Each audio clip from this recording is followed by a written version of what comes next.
Et pour en parler, nous sommes en direct avec Mustapha Tossa, journaliste éditorialiste.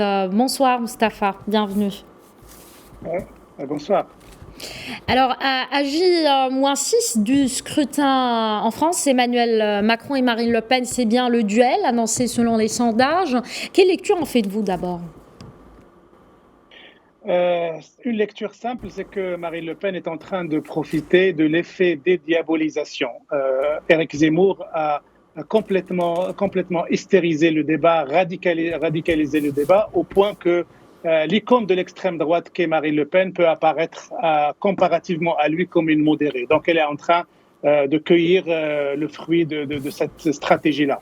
Mais à gauche, on n'est pas non plus à l'abri d'une surprise, parce que beaucoup à gauche espèrent que Jean-Luc Mélenchon peut démentir les sondages et éventuellement se qualifier pour le second tour. Mais la photo annoncée par tous les instituts de sondage, c'est un remake de 1917, c'est-à-dire un match retour entre Emmanuel Macron et Marine Le Pen. Le président candidat a refusé de participer au traditionnel débat télévisé avec ses adversaires. Pourquoi ce changement, contrairement à la tradition, Mustapha ? Non, Emmanuel Macron et son équipe disent que à partir du moment où le président sortant, selon le traditionnel comportement des présidents sortants, il n'est pas obligé de participer à ces débats, il n'est pas obligé d'être traité comme tout le monde et qu'il se réserve pour le second tour. Donc Emmanuel Macron rappelle un certain nombre d'autres expériences en disant que si il voulait, il pourrait faire ces débats, mais comme la conjoncture internationale est tellement sous la pression de la guerre entre l'Ukraine et la Russie, il voudrait se consacrer davantage à cette crise parce qu'elle impacte économiquement et socialement beaucoup les Européens et le monde entier, plutôt que d'aller croiser le fer avec des petits candidats. Donc, et à tel point aussi qu'il a refusé même un certain nombre de rendez-vous médiatiques auxquels beaucoup d'autres candidats ont accepté de donner des interviews. Lui, il ne veut pas faire comme tout le monde, comme si le président sortant avait quelque chose de spécifique et de particulier qu'il veut absolument mettre en valeur.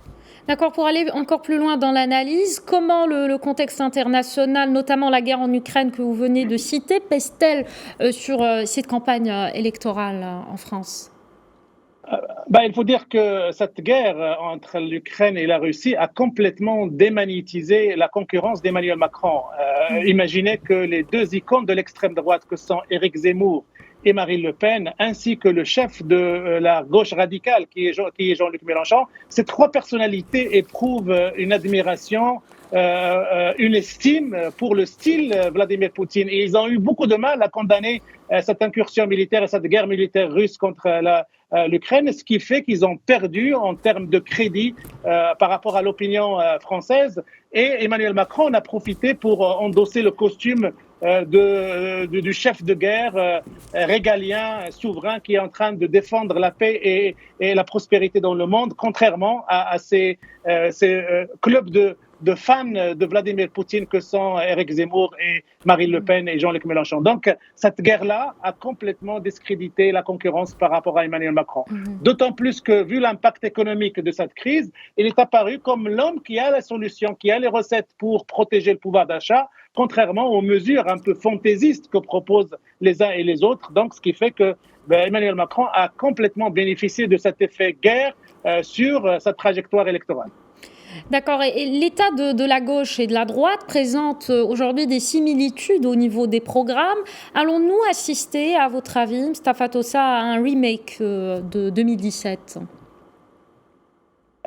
Sur l'état de la gauche, il faut dire un mot. La gauche est dans une situation complètement déstructurée. Elle n'arrive même pas.